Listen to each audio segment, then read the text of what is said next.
Hola, ¿qué tal?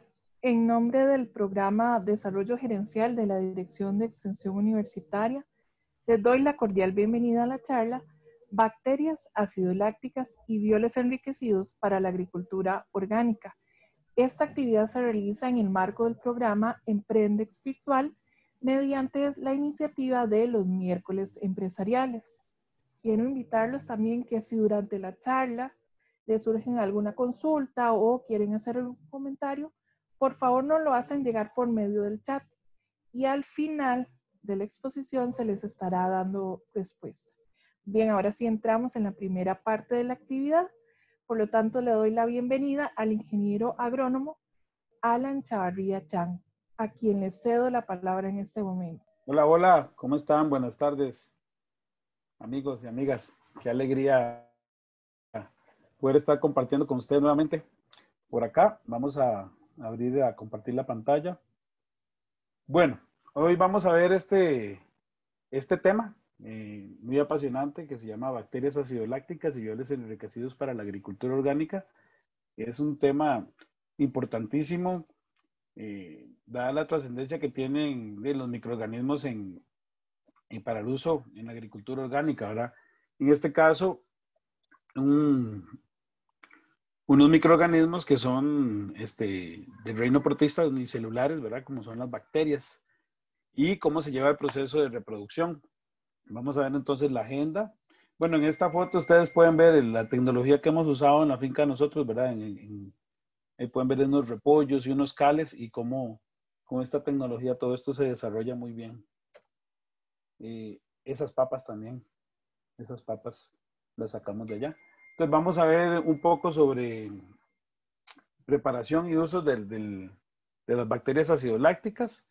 Vamos a hablar un poco sobre pasto fermentado porque todo lo que, bueno, incluye violes, por lo menos.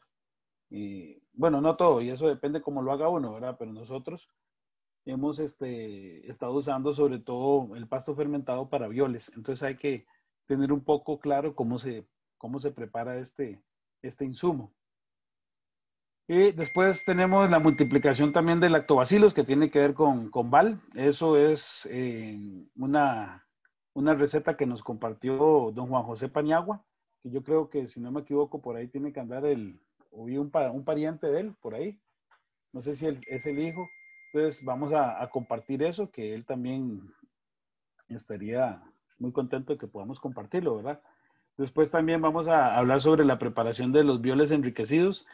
Un viol base que yo denomino chogos porque es un viol que se origina en Zarcero de nuestro país a raíz de la intervención que tuvo un japonés Chogo Sasaki hace ya bastantes años, ¿verdad? Y que pues la gente que ha venido trabajando esto lo ha ido mejorando. Entonces un poco lo que vamos a ver en este viol es un poco también la receta que hacen en Zarcero para las hortalizas y en especial don Henry Guerrero, también un gran agradecimiento a él ¿verdad? Por enriquecernos y pasarnos esto. Nosotros hemos ido como modificando un poco las fórmulas, ¿verdad? Y las recetas, pero la esencia se mantiene.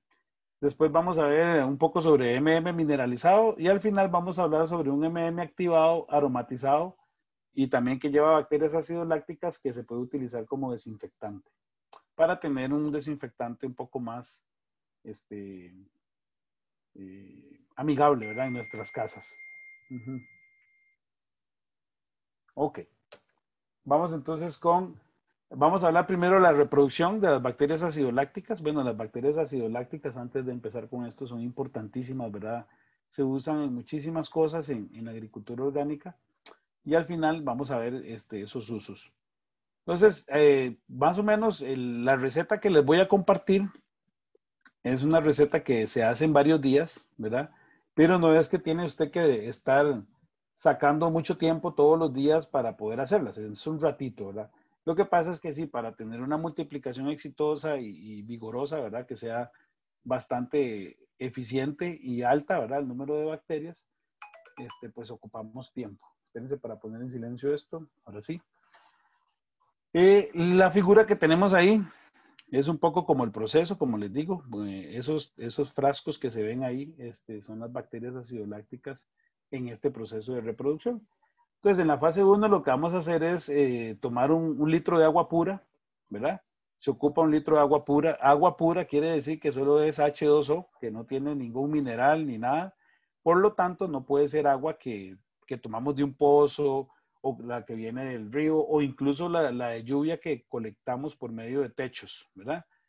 Porque ahí ya el agua pues viene por un camino y ya se mineraliza. Entonces no es solo agua, sino que tiene algunos minerales. Entonces la que ocupamos es la que es agua pura. Esta agua se consigue en las farmacias, también en las estaciones de servicio, ¿verdad? Y si no, pues uno también puede juntar agua de lluvia en un recipiente muy limpio, un recipiente plástico, colocado directamente a que caiga el agua sobre él, ¿verdad? Entonces ese colector de agua se convierte en un colector de agua destilada, porque esa agua sería agua destilada. Déjenme un segundito, nada más, perdonen. Ok, vamos a ver. Entonces, cuando tenemos ya tenemos el litro de agua destilada, vamos a mezclarle 500 gramos o medio kilo de arroz. Si el arroz es integral, mejor. Pero si no, pues hasta puntilla se puede usar, ¿verdad? No es obligatorio tampoco usar el arroz más caro, ni mucho menos. Es simplemente una recomendación.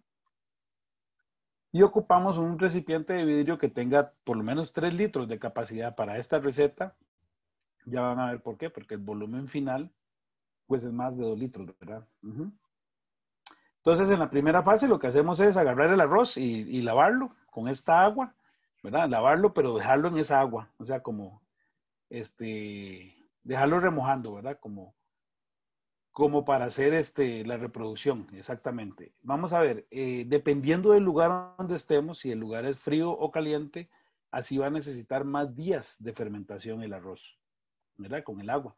Entonces, a mayor temperatura, menor tiempo, ¿verdad? Es indirecto. Entonces, por ejemplo, nosotros aquí en la finca tenemos temperaturas que van, digamos, las máximas pueden estar en unos 22 grados y las mínimas en 6 grados. Entonces nosotros sí ocupamos unos 2 o casi que los 3 días para poder tener este proceso de fermentación en lugares más cálidos como en el Pacífico nuestro, ¿verdad? En el Pacífico Norte, en el Pacífico Central o en la zona norte se ocupa menos tiempo, quizás un día y medio sería suficiente para esta primera fase. Cuando ya tenemos el arroz listo con esta fase, ¿cuál va a ser el indicador? Vamos a ver, el indicador lo más fácil es el olor, ¿verdad? El olor que va a desprender este arroz, perdón, con esta agua, es un olor muy característico, muy lácteo. Vamos a ver, yo lo comparo mucho con la leche materna ¿verdad? De una señora, pero ya vomitada por un niño, ¿verdad? Entonces vamos a ver, cuando un niño recién nacido consume la leche y pues vomita, pues eso huele muy, muy lácteo, ¿verdad? Obviamente porque viene con la leche de la mamá. Entonces ese olorcito así como a vómito de bebé es como el característico que debe tener. Ahora, no debe ser un olor terriblemente, ¿verdad?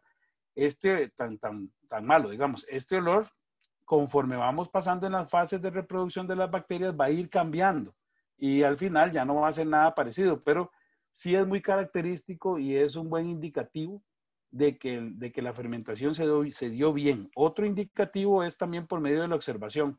Vamos a ver como que se forman burbujas, ¿verdad? Encima del agua con el arroz, donde los tenemos reposando. Entonces, esos dos indicativos son buenos para saber si la fase ya culminó. Entonces, cuando ya estamos seguros de que ya se fermentó ese arroz en esa agua, vamos a colar este arroz. Y con lo que nos vamos a quedar es con el agua, ¿verdad? Entonces vamos a dejarnos el agua de esta fase. E iniciamos la fase 2, ¿verdad? Entonces la fase 2 es agregarle semolina. Bueno, si tienen semolina, ¿verdad? No es necesario que sea semolina. Puede ser también algún otro tipo de afrecho, ¿verdad? Puede ser harina de coquito, harina de avena, incluso harina de maíz. Ojalá que no sea la comercial, porque la harina de maíz comercial es harina de maíz transgénica, ¿verdad? Entonces, si podemos moler y tener un poquito de maíz criollo, mejor. Pero sí, alguna comidita para las bacterias, ¿verdad? Entonces, son de 50 a 100 gramos que vamos a depositarle a ese caldo que sacamos de la primera fase. Vamos a revolver bien y lo vamos a dejar reposar digamos, por 6 o 12 horas. ese descanso también depende de la zona en la que estemos, ¿verdad? Entonces, si estamos en una zona cálida, va a ser más rápido.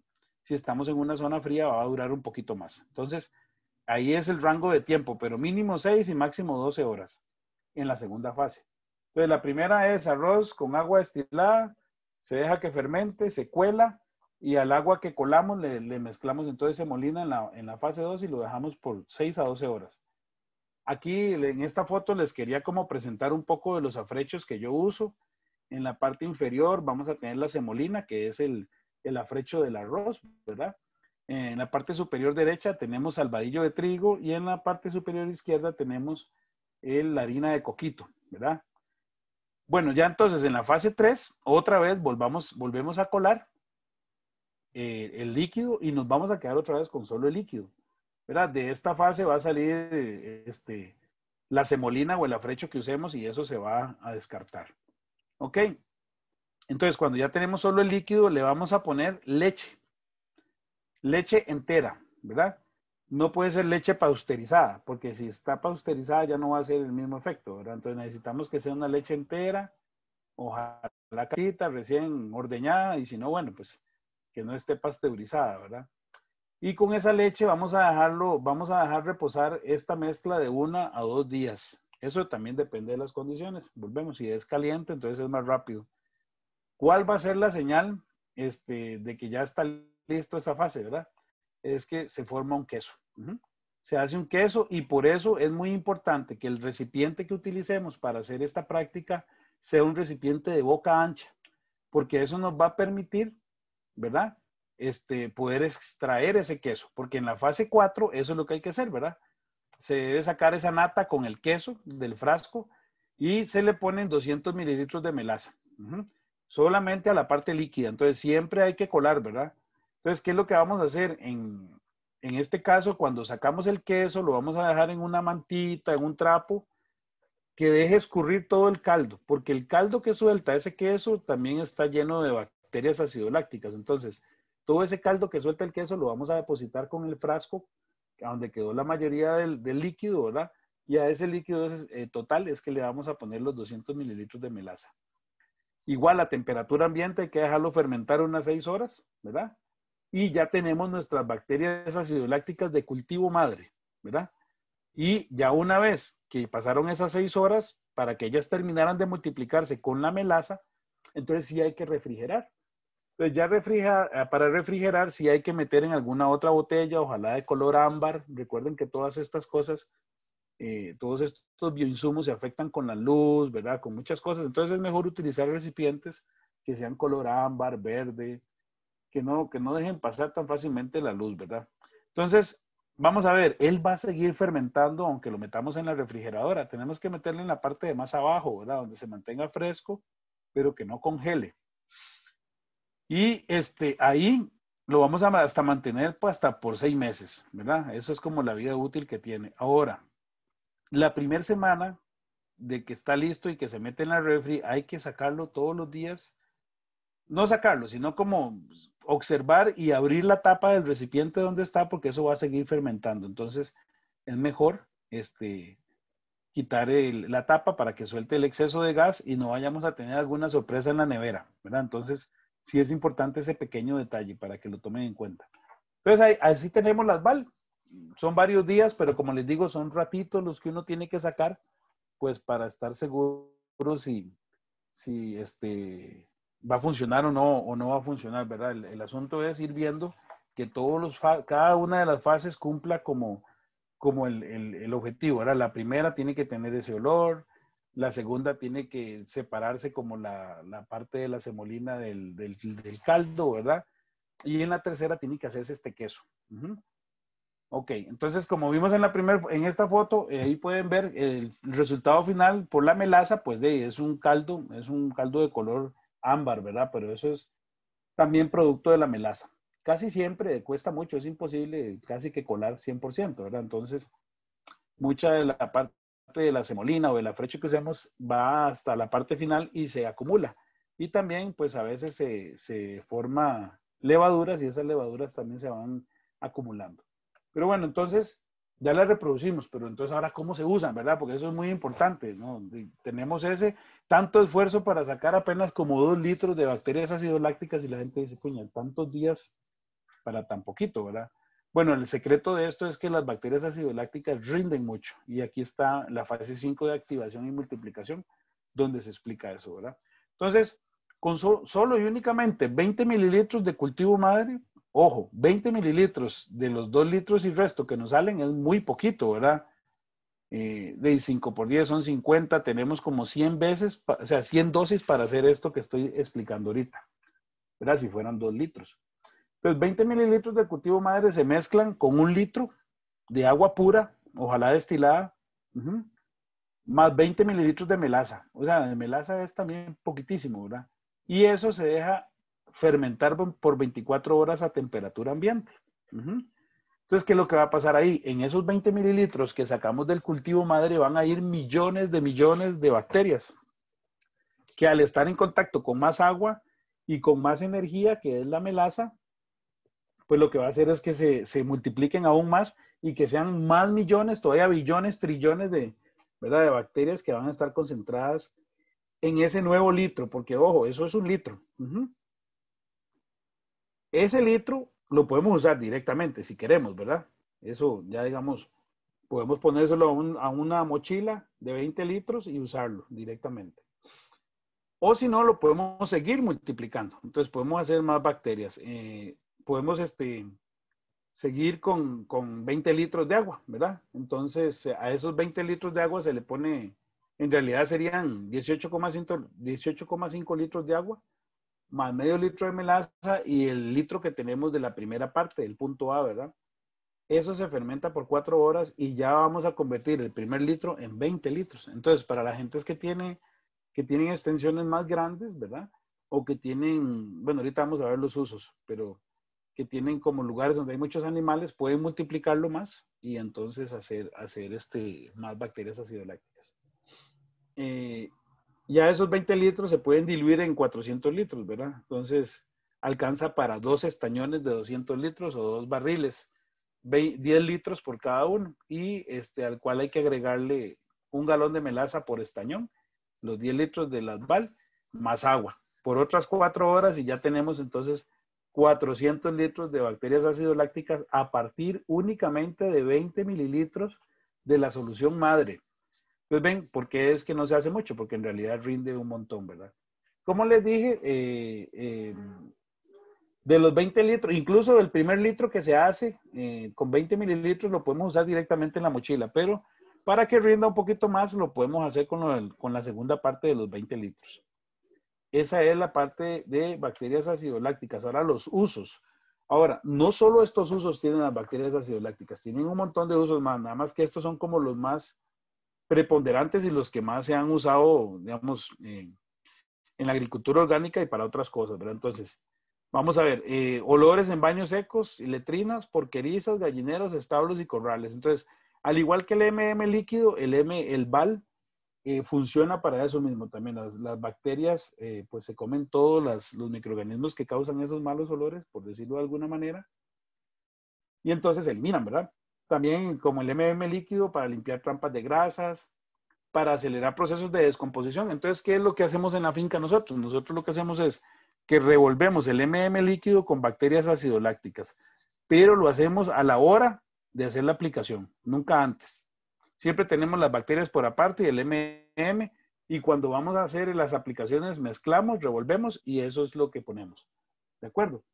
Para movilizar nutrientes en el suelo. Es súper importante esto, las bacterias acidolácticas. El otro día que veíamos la bambusina, hablábamos de que a la bambusina se le podía poner roca fosfórica o fosfitos con bacterias acidolácticas, porque a un final las bacterias acidolácticas son las que hacen disponible ese fósforo. Entonces, claro, movilizan nutrientes en el suelo y los hacen disponibles para las plantas. Entonces, vean qué importante es utilizar esta tecnología, al igual que el MM, para aplicarle directamente al suelo, ¿verdad? Y entonces por eso nos lleva también al punto 5 para enriquecer bioles y MM activado para la recuperación de suelos contaminados con pesticidas. Ahí se recomiendan unas aplicaciones de día por medio, ¿verdad? y para enriquecer abonos sólidos tipo compost y bocachi. Como les digo, hay mucho más funciones, pero esas son como las más utilizadas. En la imagen tenemos un bocachi. Ese es un bocachi que se dejó por 4 días, un montículo pequeñito, lo demás sí lo metimos en saco, como lo hacemos de manera tradicional, pero cuando hicimos la clase de bocachi, yo les dije que iba a explicarles un poco sobre el arco biológico, y el arco biológico también se puede manejar con bacterias acidolácticas, ¿verdad? Entonces, ven que en esa imagen hay como una sombra, ¿verdad? Si lo pueden ver, una sombra como de todos los microorganismos, ¿verdad? Ese es el centro de crecimiento de los microorganismos, entonces uno puede tomar una porción de eso, a eso se le denomina arco biológico. Entonces ese arco biológico, de ese arco biológico uno puede hacer un biol. Entonces con 1 kilo que saque de ahí, de ese arco biológico y lo meta en una bolsa, haciendo como una bolsa de té, puede hacer uno una cubeta de 20 litros, ¿verdad? Una cubeta de 20 litros de biol al cual se le puede poner bacterias acidolácticas, ¿de acuerdo? Entonces, si ese bocachi tenía minerales, todos esos minerales también van a estar disponibles en ese biol que se prepara. Entonces, esto es un biol del arco biológico del bocachi, ¿verdad? Pero bueno, esos son como los usos más generales de las bacterias acidolácticas, que son muchísimos más, pero ustedes pueden buscar más información o escribirme después para que yo les pase más fuentes. Bueno, vamos a cambiar de tema. Ahora vamos a hablar del pasto fermentado, ¿verdad? Porque el pasto fermentado se usa mucho para hacer los bioles. Entonces, ahorita vamos a explicar por qué. ¿Qué ocupamos? Ocupamos un barril plástico de 200 litros con tapa hermética. Recordemos tener los micrófonos cerrados, porfa, para no interrumpir. Tiene que tener tapa hermética porque al igual que el MM sólido, es un proceso anaeróbico. Es un proceso en el que no puede haber oxígeno. Presencia de oxígeno. Entonces necesitamos que ese barril tenga esa tapa que cierre hermético para que no permita el ingreso del oxígeno al sistema. Ok, ocupamos 3 sacos de pasto finamente picado, un quintal de semolina, puede ser también, como les digo, la harina de coquito o el afrecho de trigo, ¿verdad? Ahora bien, pasto finamente picado, hay lugares donde tal vez no se consiga pasto, ¿verdad? Entonces, uno puede usar hojas de las plantas leguminosas, ¿verdad? Siempre y cuando tengamos más cuidado con la humedad final. Ahorita vamos a hablar de eso. Porque no es lo mismo la humedad que puede tener un pasto a la humedad que tienen las hojas de una planta leguminosa, ¿verdad? Es mucho mayor la humedad que hay en las plantas leguminosas. Entonces hay que tener cuidado con eso. Ocupamos también 1 galón de melaza o 2 máximo y 10 kilos de MM sólido para inocular. Eso es como para ayudarle el proceso de fermentación. Y pues supuesto, como en todo lo que hacemos, agua sin cloro, ¿verdad? Porque si ponemos cloro, pues vamos a eliminar toda la microbiología. Ahora, el agua, la cantidad de agua va a depender de la humedad que tenga el material. Entonces, si es un material mucho más húmedo, como les digo, como las hojas de leguminosas, entonces el agua que se va a usar es muy poquita, ¿verdad? Es preferible poner la miel como algo digamos, que humecte más, ¿verdad? Que cumpla la función del agua que poner más agua, porque la melaza sí es importantísima para el proceso. ¿Ok? ¿Cómo se hace? Se mezcla todo muy bien hasta obtener un 30% de humedad. Eso se hace con la prueba del puño. Ahí en la foto ustedes pueden ver a un compañero que está, al igual que con el MM, metiéndolo en el estañón y pisoneándolo, ¿verdad? Hay que dejarlo bien compacto y sacar todo el oxígeno de la mezcla. Eso se consigue haciendo eso que está haciendo él, metiéndose al estañón y pues pistoneando, ¿verdad? El material. Igual a como se hace el MM sólido. Nada más que en vez de tierra de montaña, lo que vamos a usar es pasto. Si la persona no tuviera MM sólido, porque quiere hacer el MM sólido y el pasto fermentado el mismo día y nunca ha hecho MM sólido, ¿verdad? Entonces no tendría MM sólido. Puede usar la misma tierra de montaña que trae para hacer el MM sólido, para hacer el pasto, porque ahí está el inóculo de los microorganismos. Entonces, como les digo, se pisonea y se deja fermentar igual por 30 días y ya está listo. El uso que tiene el pasto fermentado es el sustituto de boñiga. ¿Por qué? Porque vamos a ver, por un asunto de inocuidad, la boñiga es de mucho más cuidado. Nosotros sí hacemos bioles con boñiga, sobre todo el que expliqué en la última clase, que se llamaba supermagro sólido, o que se llama, perdón, supermagro sólido, porque pues ese es un proceso seco en el que no hay casi líquidos y pues se deja bastante fermentar y ya es suficiente como para que sea un material inocuo para la salud humana, ¿verdad? Pero bueno, para los violes que son más caldosos, más líquidos, es mejor, yo recomiendo que mejor se use pasto fermentado para poder hacer eh, los violes. Ok, eso es el pasto fermentado. Es facilísimo, es igual que el MM sólido, solamente que se usa pasto en vez de tierra, ¿verdad? En vez de la tierra de montaña o el humus. Ahí podemos ver un poquito el asunto del pasto fermentado con el afrecho, ¿verdad? Cómo se revuelve. Ahora, ¿por qué puse esta foto aquí donde dice reproducción de lactobacilos? Esta es la que nos ayudó JJ Paniagua, ¿verdad? De Zarcero, un gran exponente también nuestro a nivel mundial. JJ conoce un montón de países y ha dado capacitación en un montón de países y vale la pena pues también compartir las experiencias y todo lo que él sabe.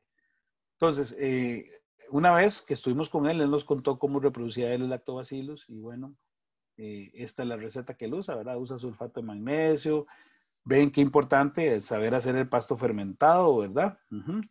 Un galón de leche entera sin pasteurizar. 1 kilo de roca fosfórica o fosfitos, ahí eso los fosfitos lo incluí yo. 1 litro de yogur de cabra, medio kilo de almidón de yuca, 1 galón de melaza y el barril con la capacidad de 200 litros, ¿verdad? Yo lo que hago es mezclar los ingredientes líquidos y se incluye el sulfato de magnesio en eso. Después en el barril lo lleno hasta la mitad y meto la bolsa en forma de té que tiene el pasto fermentado, ¿verdad? Para que vaya embebiéndose en el agua, ¿verdad? Y se le ponen el resto de los ingredientes y después se llena, se afora hasta arriba y se deja fermentar por un mes. Yo lo uso al 50%, pero hay gente que lo usa a un 25, a un 10, ¿verdad? Eso depende de la cantidad de terreno que usted tenga y cómo lo quiera utilizar, porque esto es una manera, ¿verdad? De multiplicar, de reproducir los lactobacilos. Pero no quiere decir que es la única. Hay un montón de maneras de reproducir. De hecho, el mismo JJ tiene otra receta en la que incluye incluso la saliva humana, ¿verdad? Porque en la saliva humana hay un montón también de lactobacilos. En las hojas de las musáceas son todos los guineos, los plátanos, el banano, todas esas plantas tienen muchos lactobacilos. Entonces también hay gente que hace mezclas con saliva, como les digo, con estas hojas. Ok. Tenemos ahora sí el biol base, enriquecido con sales minerales. Vuelvo y repito, mucha parte de este material tenemos que agradecérselo al señor Henry Guerrero, ¿verdad? Compañero también de Zarcero, compañero de los Chogos, igual que JJ. Entonces, un gran aprendizaje que hemos tenido y cómo, pues, en todo el país, ¿verdad? También cómo la gente ha ido modificando y se han hecho interesantes aportes, ¿verdad? De este tipo de material. Vamos a ver, para hacer el biol base, necesitamos una base, ¿verdad? Entonces, ¿qué se necesitan? 80 kilos de suero, que serían litros, ¿verdad?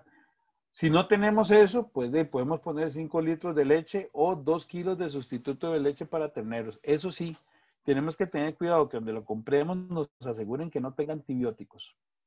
Porque si tiene antibióticos, pues de ahí nos va a matar toda la parte microbiológica que es el biol, ¿verdad? Entonces no nos serviría. Eso es muy, muy importante.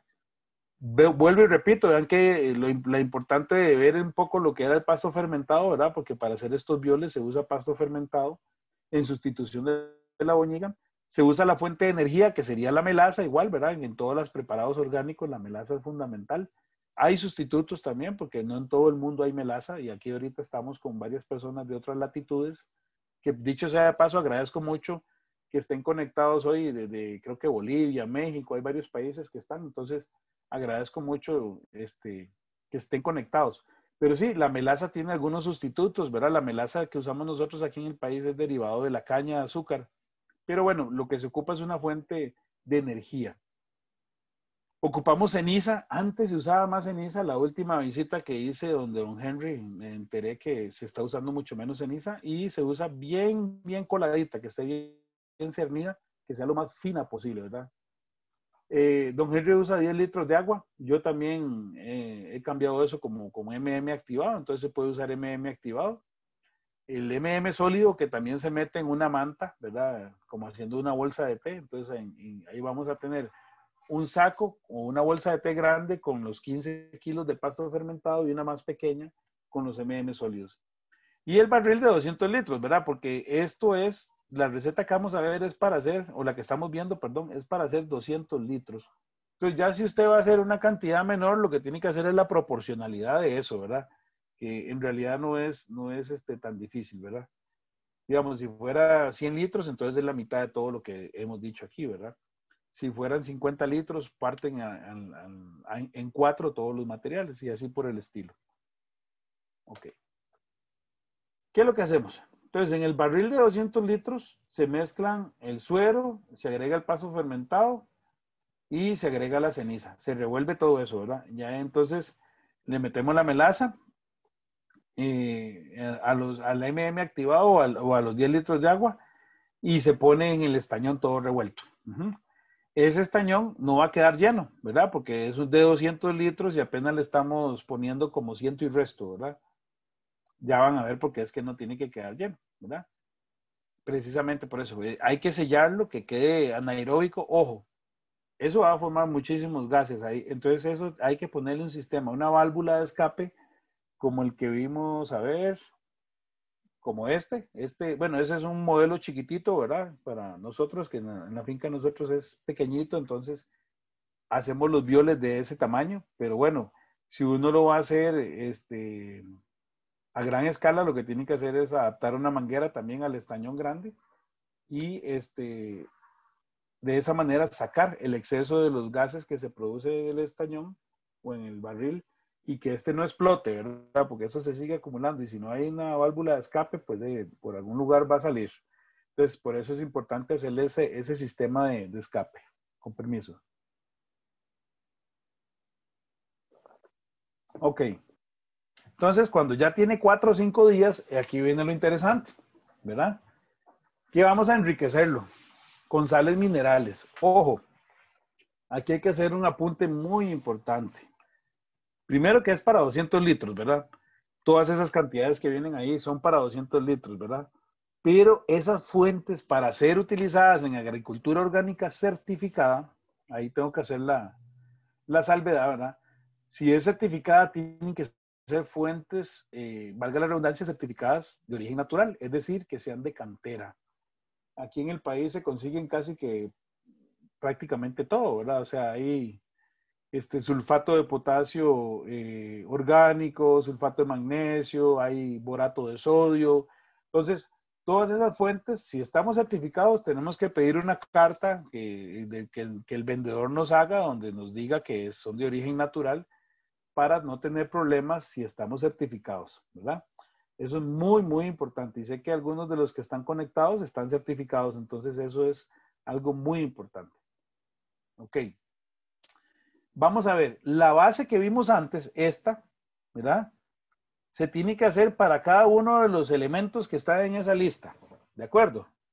Entonces, si usted va a hacer un estañón de sulfato, digamos, de biomagnesio, hace una base y le pone 25 kilos de sulfato de magnesio. Por eso ven que no podía quedar lleno el estañón.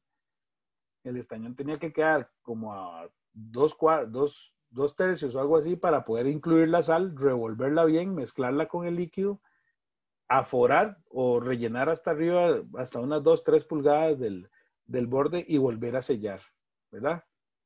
Eso es importantísimo, es rápido. Usted abre, deposita la sal, revuelve, le incluye más agua sin cloro, tapa y lo deja otra vez, ¿ok? Y así para cada uno de los componentes, ¿vean? Entonces está el biocalcio, que son 12 kilos de Agrimac, perdón, pero es que es como la sal, bueno, eso no es una sal, perdón, es como digamos, el calcio más soluble que hay, que conozco yo, y entonces le ponemos Agrimac, que es una marca comercial, ¿verdad? Agrimac que lo trae creo que en Lasa. También el sulfato de potasio, como les digo, que también hay de origen orgánico, de 12 kilos de roca fosfórica o de fosfito. Para el boro hay que usar 8 kilos, para el silicio, aquí es muy interesante porque podemos usar sulfato de silicio o podemos usar ceniza de granza, pero bien, bien, bien ya, ¿verdad? Que esté totalmente gris, ¿verdad? Esa pura ceniza.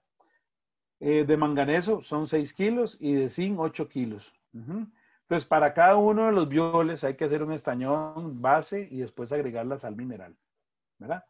En mi caso, digamos, como yo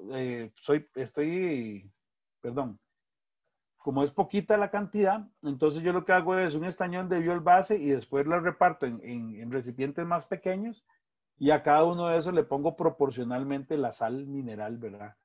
Entonces tengo recipientes más pequeños de 30, 40 litros, cada uno con su sal mineral, ¿verdad? Entonces eso es una manera de tener en la mal llamada biofábrica, ¿verdad? Porque ese es un término que a mí no me gusta mucho, yo creo que ya lo había dicho, porque la fábrica, no todas obviamente, ¿verdad? Pero en su gran mayoría ese nombre pues trae a colación explotación y un montón de cosas, ¿verdad? Entonces yo prefiero en vez de biofábrica llamarle centro de conciencia.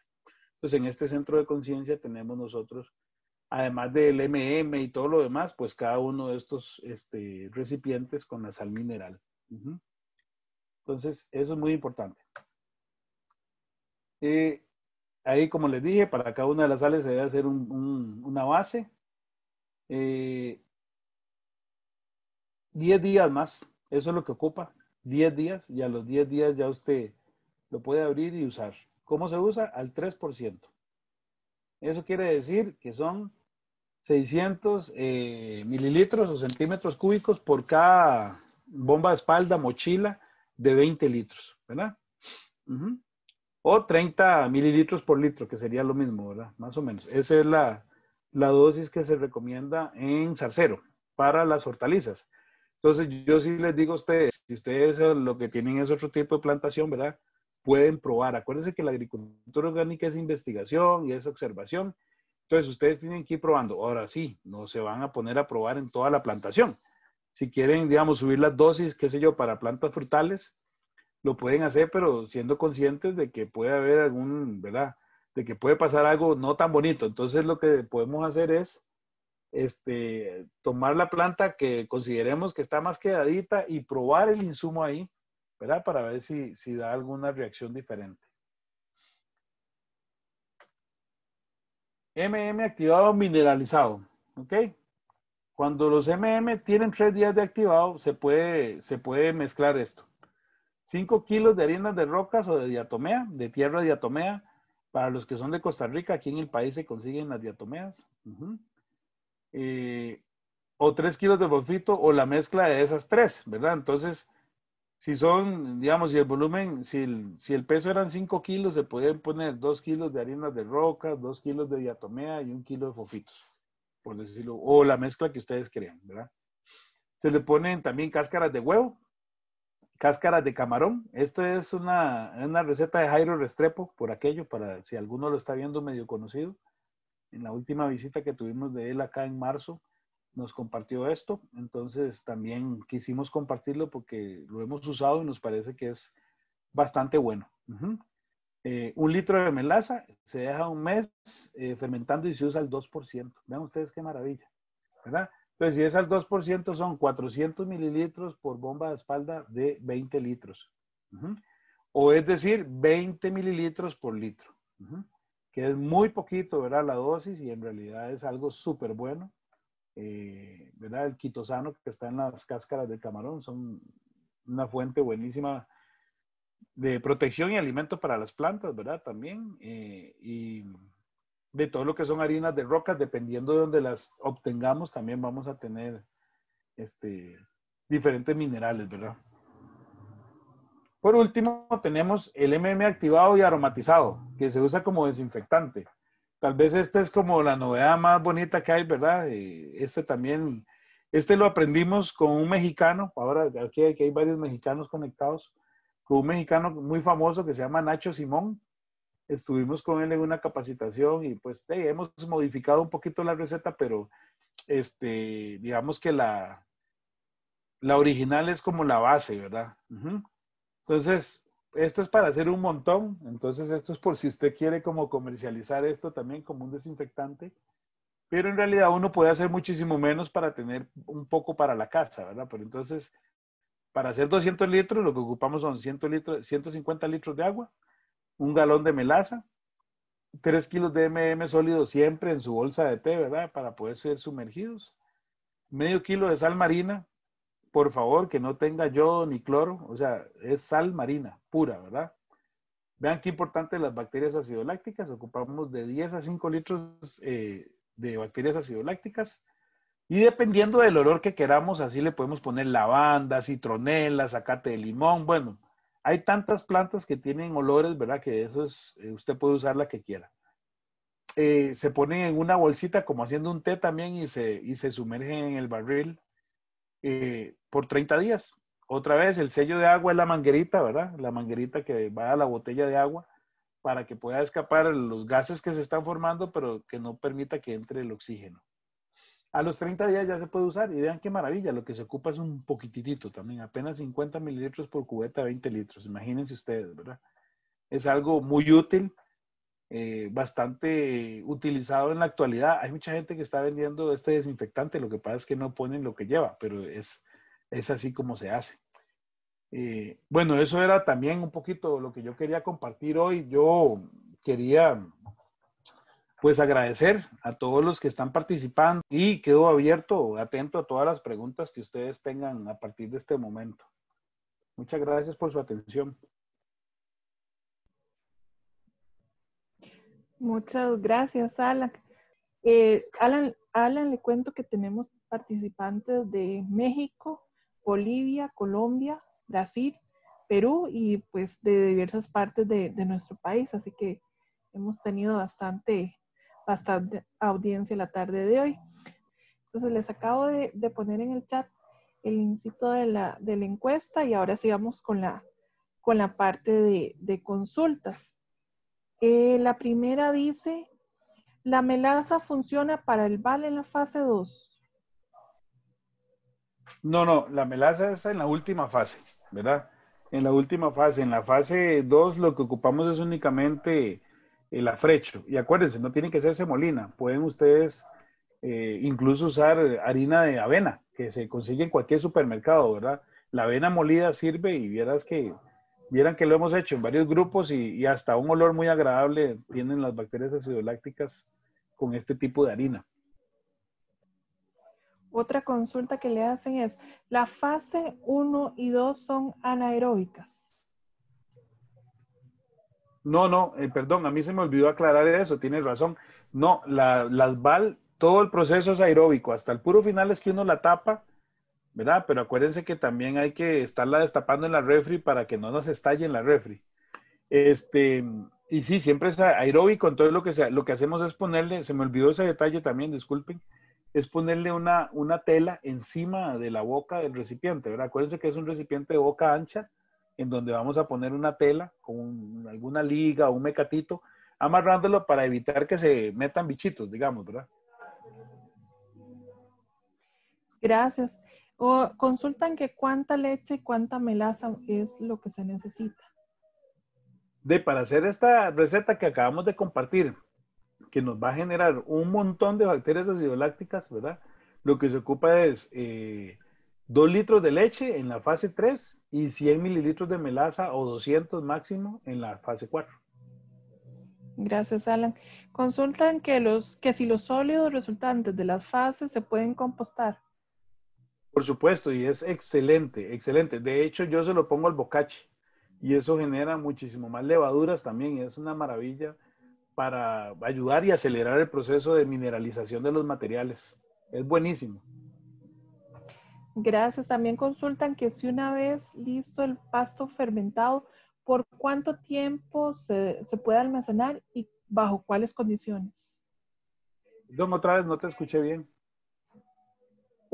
Una vez elaborado, digamos esto, ¿cuánto tiempo se puede almacenar y bajo qué condiciones hay que tenerlo? Ok, las bacterias acidolácticas se pueden almacenar hasta por 6 meses, entendiendo claro que es un proceso, vamos a ver, en los sistemas de vida natural, ¿verdad? Los sistemas de vida, siempre hay un crecimiento exponencial, ¿verdad? Muy, muy exponencial, y llega un punto en que los recursos se acaban y esa curva empieza a bajar y más bien va a haber menos individuos, ¿verdad?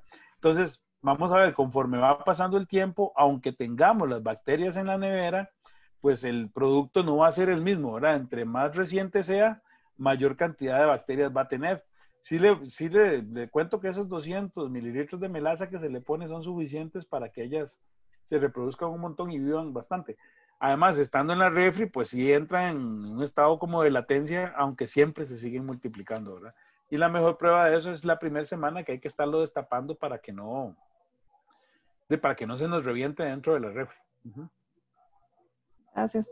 Otra consulta dice, ¿qué es mejor, pasto tratado o estiércol fresco? No entiendo la pregunta. Si es para los violes, ya digamos, por un asunto de inocuidad más que todo, ¿verdad? De la agricultura orgánica, sobre todo cuando es más certificada, los estiércoles frescos son más delicados, ¿verdad? Entonces hay que compostearlos más. Por eso, digamos, cuando uno usa estiércoles en un bocachi y está certificado, tenés que llevar una bitácora de volteos de ese material que le garantice a la persona que esa cantidad de volteos hace que el material sea inocuo, ¿verdad? Que las bacterias dañinas que están en las, digamos, en las boñigas o en todas las mierdolinas de los diferentes tipos de animal, ¿verdad? Hayan sido eliminados por temperatura. En el caso del viol es diferente, ¿verdad? Porque en un viol la temperatura no se eleva como para hacer eso. Entonces, por eso es que se pensó en hacer la alternativa del pasto fermentado como sustituto de la boñiga, ¿verdad? Pero también se puede usar boñiga, hay que tener mucho cuidado nada más y experimentar. Es muy importante el sello de agua, ¿verdad? Que no haya ingreso de oxígeno, porque eso sí hace que eso se pudra y bueno, como a 500 metros huele, ¿verdad? Entonces hay que tener muchísimo cuidado con eso. Gracias. Dice, para las personas que vivimos en San José, ¿en qué lugares se pueden conseguir los insumos certificados? Bueno, insumos certificados tienen que buscarlos, digamos, en las tiendas oficiales, ¿verdad? Por ejemplo, los sulfatos, en las ventas de insumos agropecuarios hay, ¿verdad? Por ejemplo, usted puede conseguir azufre o sulfato de cobre, vamos a hacerle un anuncio a la Dos Pinos, ¿verdad? En la Dos Pinos, pero los otros, pues sí, hay que buscar, no voy a decir nombres porque la verdad es que nadie nos está patrocinando, ¿verdad? Pero sí hay muchos lugares donde venden esto, ¿verdad? Ahora sí, continuamos, Alan. Dice que si para los violes enriquecidos es posible utilizar otros insumos para enriquecerlos. Pues sí, vamos a ver, ¿de qué va a depender de qué es lo que usted va a enriquecer su viol? Va a depender mucho de lo que usted tenga. Y para saber qué es lo que usted tiene, pues hay que hacer un análisis de suelo, básicamente, ¿verdad? Entonces, lo que sí es recomendable es hacer ese análisis o un análisis de cromatografía también, ¿verdad? Y alguien experto que le pueda leer el croma y decirle qué está bien y qué está mal, básicamente, ¿verdad? Porque si el suelo está bien de magnesio, ¿para qué vas a usar una enmienda o un biol con magnesio, ¿verdad? Porque no es necesario. Eso va a depender mucho de tus necesidades. Entonces, yo sí recomiendo que se haga un buen análisis de suelos, ojalá a nivel químico, físico y microbiológico. Eso es, ¿verdad? Para ver las 3 fases del suelo, cómo está compuesto el suelo, su suelo, ¿verdad? Si vale la pena, pues hacer bioles enriquecidos con tantas cosas o mejor de concentrarnos en lo que realmente nos hace falta, ¿verdad?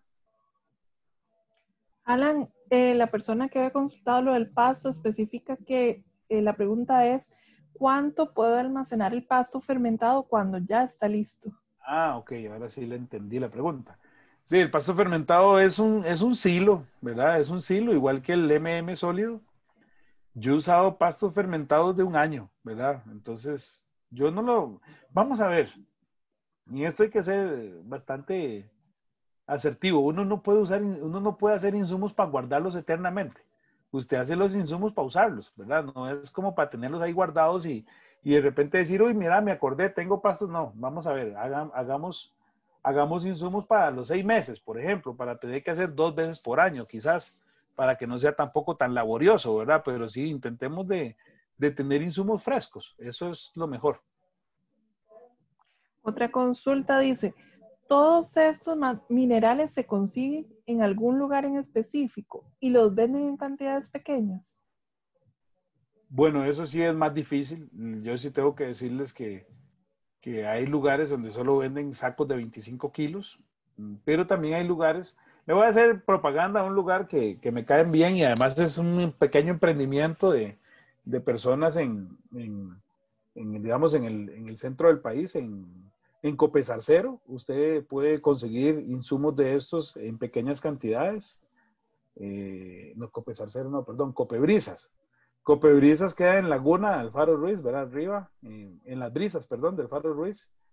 Y ahí tienen de eso. Y también hay una tienda que, si no me equivoco, se llama Zarcero Agrícola, que queda sobre la calle principal que va para Ciudad Quesada, desde Naranjo, y en ese lugar también se consiguen. Ahora hay también asociaciones de productores, por ejemplo, que se están aliando, ¿verdad? Y entonces entre todos compran sacos y lo dividen entre sus miembros. Entonces, por ejemplo, en los grupos que hemos dado nosotros de capacitación, en algunos se ponen y se organizan y entre varios compran un saco y se lo reparten. Esa es como la mejor manera, porque además a mayor cantidad se compre, pues es más barato, ¿verdad? Cuando son volúmenes más pequeños, pues sale un poquito más caro. Gracias. Otra consulta es, en el sembradío de arroz, ¿cómo podemos sacar provecho de las BAL? Imagínense, en el mismo arroz hay un montón de bacterias acidolácticas. En todos los pastos, en general en las gramíneas, hay un montón de lactobacillus, ¿verdad? Y bacterias acidolácticas. Entonces, para el arroz es fundamental. En el arroz usted puede aplicar, digamos, en el arroz inundado es que es un problema, ¿verdad? Porque hay una capa, no sé cuántos centímetros es, pero está inundado. Entonces, habría que hacerlo de manera foliar, ¿verdad? Para ver cómo se puede aprovechar. Pero en el arroz de secano, pues sí, directamente en el suelo también, ¿verdad? Para ayudar a solubilizar los elementos que hay ahí y que la planta los pueda aprovechar. Es una muy buena manera de usar las BAL. Alan, le consultan que qué es lo que más recomienda para fertilizar pastos para ganado. Uy, es que hay un montón de cosas, digamos, desde lo convencional, lo que siempre mandan es urea y esas cosas, ¿verdad? Que es, digamos, como lo más convencional, pero ustedes en las alternativas orgánicas tienen un montón de cosas, digamos, los bioles. Vamos a ver, el pasto que necesita, necesita mucho nitrógeno, necesita mucho magnesio, ¿verdad? ¿Por qué? Porque necesita mucho fósforo para que cuando usted, digamos, tiene pasto de corta, por ejemplo, cuando usted corta el pasto y él tiene que retoñar, esos retoños ocupan raíces nuevas, ¿verdad? Para que venga vigoroso. Entonces, por eso es que a veces uno corta el pasto y dice, güey, puña, ¿cómo dura en crecer? Y es que, claro, la cepa lo que está haciendo es echando raíces nuevas para crecer, ¿verdad? Entonces, ahí lo que hay que hacer es poner alguna fuente rica en fósforo en ese momento después de la corta.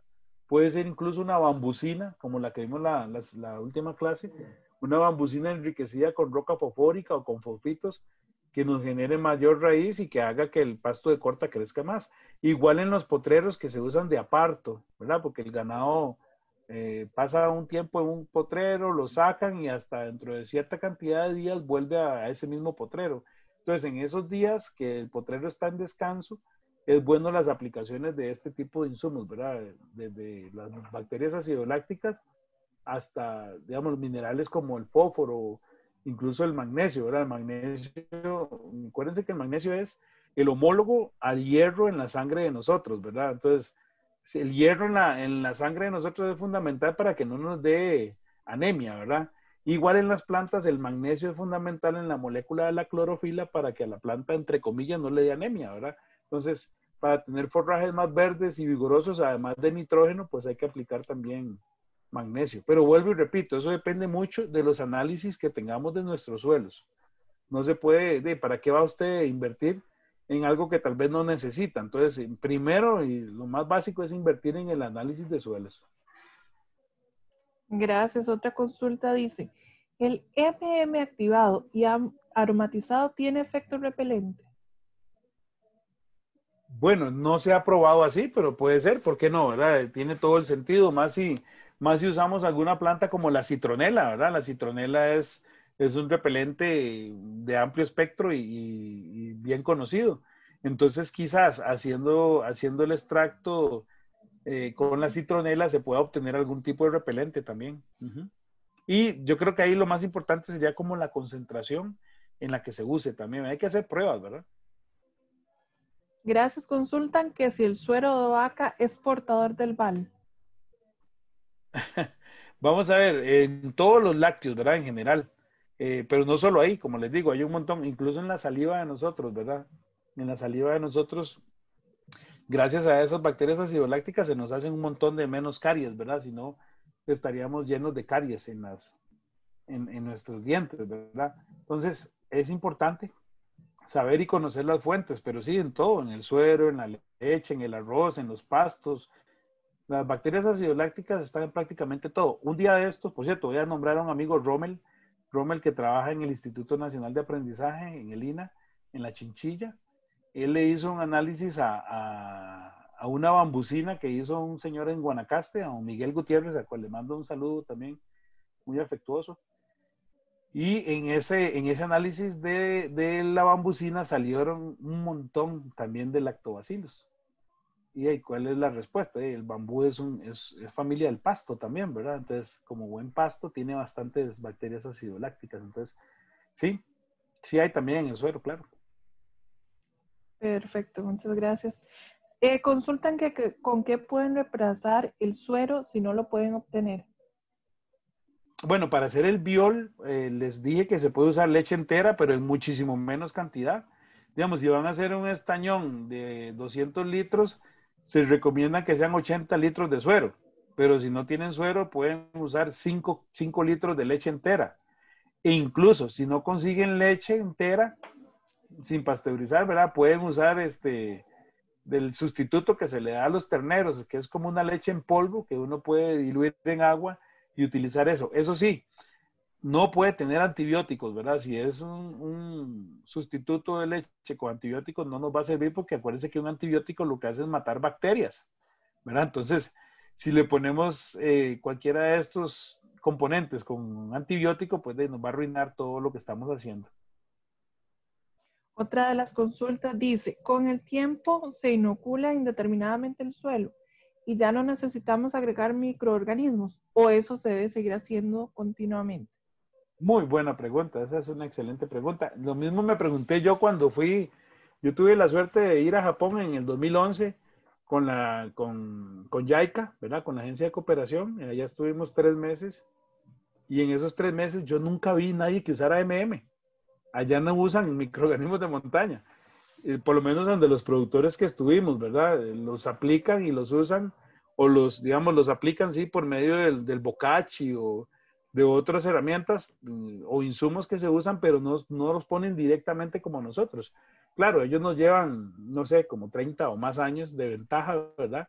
Y eso ha hecho que pues la agricultura orgánica ya esté más madura y pues también los suelos de ellos, ¿verdad? Llega un momento en que si usted hace un buen manejo de su suelo, pues va a encontrar hay mucha gente que usa el término equilibrio, a mí no me gusta, porque el equilibrio es algo muy relativo, ¿verdad? Muy antropocéntrico. Yo más bien usaría como el término armonía, ¿verdad? Porque la entropía que existe en todos esos sistemas es tan bárbara que usted no puede decir como que hay un equilibrio. En realidad lo que hay es una armonía porque hay una lucha, ¿verdad? Por espacio, por un montón de cosas, pero sí se puede hablar de armonía. Uh-huh. Entonces, sí, va a llegar un momento en que sí hay más armonía, por supuesto. Uh-huh. Muchas gracias. Dice que, ¿qué es lo que más recomienda para sustituir urea para abonar pasto para el ganado? Vamos a ver, la agricultura orgánica, métanse esto en la cabeza, que preguntó eso y los demás, por si están pensando igual. Si bien hay un montón de estudios que ya, digamos, que se hizo desde la agricultura convencional y que no vale la pena repetir, por ejemplo, los estados fenológicos de las plantas, como les decía, ¿verdad? De una planta en un principio lo que ocupa es generar raíz, ¿verdad? Y después va a crecer, va a diferenciarse, va a dar flor, va a dar fruto y semilla, ¿verdad? En cada una de esas etapas las plantas necesitan diferentes tipos de elementos minerales y diferentes tipos de estimulantes y un montón de cosas, ¿verdad? Para poder realizar, digamos, un desarrollo adecuado. Eso está estudiado y eso, ¿para qué perder el tiempo, ¿verdad? Ya está estudiado y ya se hizo desde la agricultura convencional. pero la agricultura orgánica no es una agricultura de sustitución de insumos, ¿verdad? Es algo más pensado, es algo más de generar, es una agricultura más regenerativa, ¿verdad? Entonces, vamos a ver, no se puede pensar así simple de decir, "Hey, si vamos a sustituir la urea por esto", no, no, ¿verdad? Hay que usar fuentes nitrogenadas, por supuesto, entonces el bocachi es una muy buena fuente, la misma melaza es una muy buena fuente, entonces, como les digo, si podemos usar la bambucina, ojalá con fósforo, sería genial para que los potreros estén mejor, ¿verdad? Ahora hay que ver muchos factores, porque si en el suelo hay nematodos y entonces ya empezamos a ver parches amarillos en los potreros, o si tenemos también la famosa baba de culebra, ¿verdad? Entonces hay que buscar alternativas que mejoren esas condiciones para que el pasto reaccione y responda mejor a los insumos que vamos a usar. Pero yo diría que, digamos, ya así directamente y concreto a la pregunta que me dice, tal vez la bambucina sea una buena posibilidad de sustitución para la urea, porque la melaza tiene muchísimo nitrógeno también. En relación a eso, también tenemos un comentario. Alguien puso, como nosotros no quemamos la panca o el rastrojo, le echamos bal con violes para que se lo coma. Exactamente. Vamos a ver. Vamos a hablar un poco de hortalizas. Cuando usted tiene hortalizas o frutales también y usted incorpora materia orgánica alrededor del tronco, esa materia orgánica, pues dependiendo de las condiciones climáticas, puede durar muchísimo tiempo en mineralizarse o en descomponerse. Entonces, claro, si tenemos al alcance, como lo dice el compañero o compañera, las bacterias ácido lácticas, podemos echar a mano esto, ¿verdad? Y aplicar de esto para que ese material se mineralice más rápidamente y haya un mejor, eh, digamos, que la planta reciba esos minerales de forma más inmediata y no tan lenta dependiendo del lugar donde estemos, ¿verdad? Pero sí, en general, digamos, para el compostaje en general, las bacterias acidolácticas son una maravilla, aceleran el proceso y pues hacen el trabajo más rápido. Gracias. Consultan que si tiene algún efecto dar oxigenación extra, como por ejemplo el de con una bomba a las BAL en su fase de preparación para aplicar en el campo. No es necesario, no es necesario. La verdad es que con solo el proceso de alimentación que se les da, acuérdense que las bacterias son organismos unicelulares, ¿verdad? Y las células y los microorganismos unicelulares tienen una reproducción exponencial, ¿verdad? Porque uno salen dos, de esos dos salen cuatro y así de forma exponencial. Entonces, en realidad no es tan necesario oxigenar. Yo oxigenaría ya en el proceso de multiplicación, ahí sí le podríamos poner un poquito para acelerar el proceso, porque estamos hablando de volúmenes más grandes de líquido, ¿verdad? Cuando usamos los 20 cc para hacer 1 litro y de ese litro pasar a los 20 litros, en ese momento de pasar del litro a los 20 litros, yo creo que sería bueno poner un poquito de oxigenación para acelerar el proceso, pero en realidad no es, en la primera parte de hacer las células madre, no, perdón, las val madre no es tan necesario. Gracias. Un comentario que pusieron dice, en una comunidad preparamos biol. Se taponeó la salida de aire y explotó. La tapa fue a dar como a 30 metros y todos salieron a preguntar que qué había pasado. Sí, es terrible, es terrible. No, Dios guarde estar ahí en ese momento, te puede matar, ¿verdad? Si eso es una presión grandísima lo que se hace con los gases, ¿verdad? Bueno, eso se estudia también, la ley de la presión de los gases, ¿verdad? Y es una cosa impresionante. Entonces, sí, de hecho se genera energía eléctrica a partir de los gases de las fumarolas de los volcanes, ¿verdad? Entonces, imagínense ustedes, para mover turbinas, eso, ¿verdad? Poder generar energía eléctrica, entonces la presión que hacen los gases es bastante fuerte. Entonces, hay que tener mucho cuidado y asegurarse que el sistema funciona muy bien. Y cuando vamos a destaparlo, asegurarnos de que no está como cuando agarramos un refresco gaseoso y lo batimos, ¿verdad? Que se pone durísimo, ¿verdad? Entonces asegurarnos que eso no está así porque, repito, a la hora de abrir el recipiente de, podemos hasta morirnos, ¿verdad? Si es un golpe muy, muy certero el que nos da la tapa o incluso los líquidos que salen tal vez hasta nos pueden ahogar, ¿verdad? A tener cuidado, entonces. Hay que tener cuidado. Alan, Alan dice, tengo en proceso a líquido. Una vez listo, ¿puedo aplicarle a todas las zonas verdes de mi terreno, aparte de la huerta y frutales? ¿O se puede inocular todo el terreno? No, no, al contrario, más bien hay que entrarle a todo el terreno. Hay unos lugares también aquí en el país que también siembran bastante, orgánico, certificado incluso, que en el verano no hacen riegos con agua, lo que ponen es ¿verdad? O ponen agua, pero inoculada con Siempre es bueno, el líquido, siempre es bueno utilizarlo. Acuérdense que también hay momentos para utilizarlo, ¿verdad? Dependiendo de la cantidad de días que tenga de activado el así va a ser la variedad de microorganismos que tengamos, ¿verdad? En un inicio, cuando el pH todavía no ha disminuido tanto, tenemos un poquito más de antagónicos, entomopatógenos, ¿verdad? Un poquito más de hongos. Conforme el pH se va acidificando, ¿verdad? El pH va disminuyendo, pues vamos cambiando, vamos a tener más bacterias, ¿verdad? Incluso ya después de una semana en el lo que más hay es levaduras, ¿verdad? Que son importantísimas en la agricultura orgánica. De hecho, yo hago bocachi como cada 15, 22 días. Entonces, una vez que yo termino de hacer el bocachi y que utilicé mi líquido que tenía, vuelvo a activar líquido para tener listo único y exclusivamente para el bocachi. Porque si ya tiene más de 15 días, lo que más va a tener es levaduras, y esas levaduras van a ser igual que las bacterias acidolácticas, ¿verdad? Son análogas.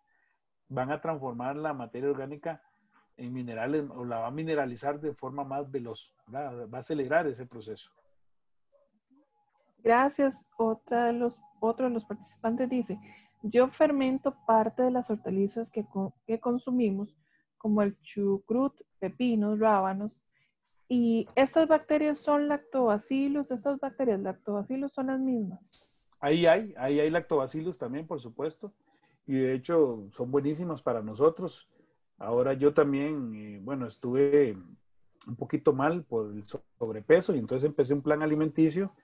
Incluí muchísimos de estos fermentos, ¿verdad? Incluso fermentos líquidos estilo kombucha, kefir, pero con menos azúcar, ¿verdad? Porque la gracia también cuando uno entra a un plan alimenticio es reducir el consumo de azúcar.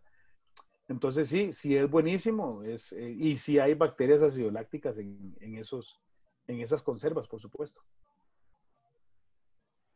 Gracias. Ahora nos dicen, a la hora de hacer la aplicación foliar, ¿cuánto es la cantidad de adherente o humectante que se recomienda utilizar en 20 litros? ¿Y cuáles serían buenas fuentes para obtener adherentes? Bueno, adherentes naturales, hay algunos incluso a nivel comercial, no voy a decir marcas, pero sí lo hay. Hay unos que son a base de aceites de limón, ¿verdad? Aceite de cítricos. Esos son buenos humectantes que hacen que digamos, que el producto se pegue, por decirlo de alguna manera. Pero sí, uno puede también usar, qué sé yo, bueno, aquí tenemos una hierba que se llama mozote, con la cual se hace un refresco que es medio baboso, ¿verdad? Eso también funciona muy bien, de algunos árboles que tienen cortezas también, que cuando uno las deja remojar, sueltan, igual que el mozote, ¿verdad? Esas hacen que el agua sea babosa, entonces todo eso, igual incluso el almidón de yuca es buenísimo, ¿verdad? Como pega. Acuérdense que lo que les dije la vez pasada, que incluso el almidón de yuca sirve para la palomilla, ¿verdad? Porque al caer el almidón en las alas de los insectos, pues cuando se seca el almidón y ellos intentan volar, no van a poder porque tienen el almidón en las alas, ¿verdad? Entonces, sí hay hay varias alternativas a nivel natural, ¿verdad? Para poner esas pegas o humectantes también. Uh-huh. Alan dice, el arroz es muy demandante de nitrógeno. ¿A qué porcentaje puedo utilizar la bambusina con relación al nitrógeno y que si se puede usar en cualquier periodo? Vamos a ver, ¿qué pasa cuando nosotros usamos mucho nitrógeno y ya la planta a nivel fenológico está cambiando? ¿Verdad? Porque acuérdense que les dije eso, hay diferentes estados en la planta, ¿verdad? Entonces, él ya empieza a crecer. Entonces, nosotros podemos alargar que siga creciendo y que no produzca dependiendo de lo que le pongamos. Si usamos una fuente de nitrógeno muy poderosa, vamos a hacer que la planta crezca más y que no se diferencie, por ejemplo, en las panículas del arroz, ¿verdad? Ya como para producir el grano, y la planta les vamos a, bueno, hay un término que se usa aquí, digamos, en el campesino, la planta se va a ir en vicio, ¿verdad? Entonces no va a producir, va a crecer y crecer y crecer, pero no va a producir porque la estimulamos más a que creciera, ¿verdad? Entonces sí hay que tener cuidado con la época, ¿verdad? Entonces hay que ver bien en qué estado fenológico está y las demandas de nitrógeno. Yo, si soy sincero, yo ignoro un poquito el tema del arroz exactamente en cuál época es que es más demandante de nitrógeno. Me imagino que es al inicio, como la mayoría de las plantas, ¿verdad? Pero como para darle una dosis de bambusina y así, está un poquito difícil porque no sé las demandas que tiene el arroz. Sí le puedo contar que, digamos, en otra gramínea, pero que es mucho más grande, por ejemplo, en la caña de azúcar, ¿verdad?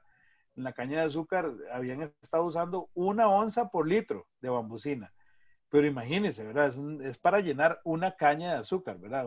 Que con respecto al arroz es no sé cuántos cientos de veces diferente ¿verdad? El volumen y el grado de almacenamiento de azúcares que tienen las dos plantas. Entonces, habría que hacer pruebas. Yo la verdad es que no conozco todavía de pruebas de bambusina en arroz. Entonces, en eso sí le quedó mal, pero más bien, si usted investiga y hace algunas pruebas, lo invito a que nos cuente cómo le va, para poder, en la próxima, poder compartir un poco más. Vamos entrando ya a las últimas 3 preguntas.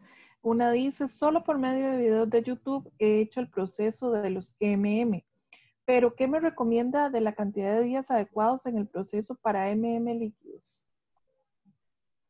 Vamos a ver, depende para lo que lo quieras usar. Ya expliqué, por ejemplo, que para el bokashi yo dejo el mínimo 15 días para que la mayoría de microorganismos que haya en el líquido sean levaduras y de esta forma pues hacer el proceso de mineralización más rápido, ¿verdad? Que el bokashi o el compost o el abono que estoy haciendo se genere más rápido, ¿verdad?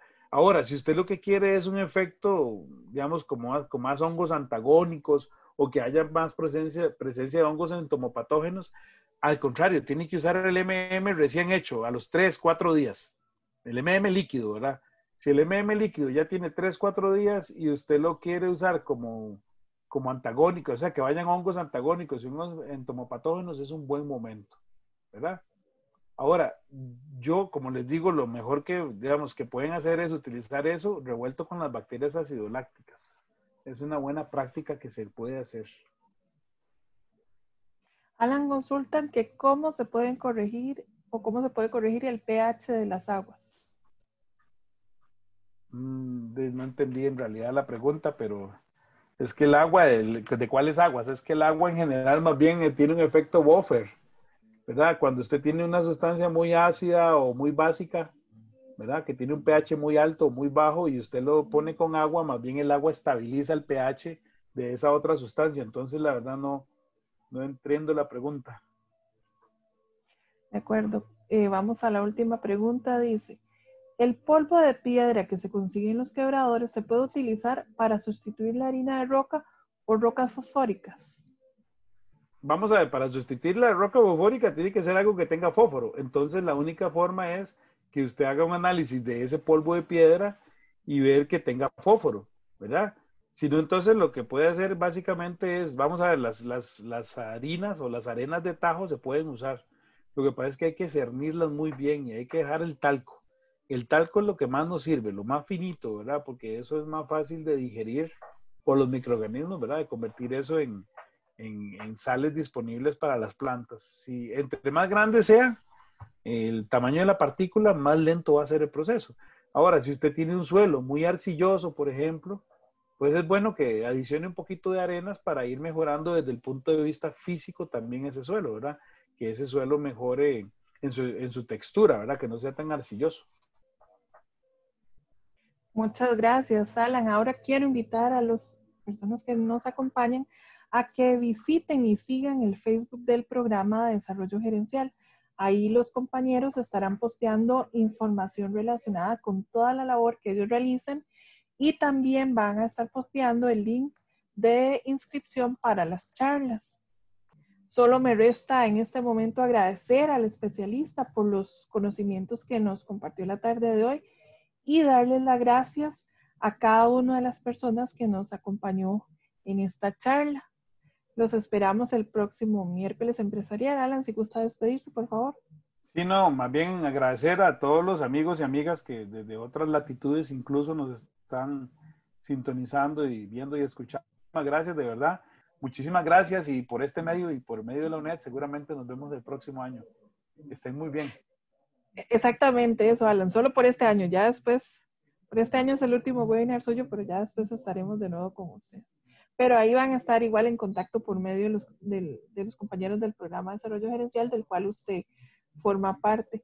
Agradecerles a todos y de verdad desearles una feliz tarde y los esperamos el próximo miércoles en un nuevo webinar. Hasta luego. Buenas tardes.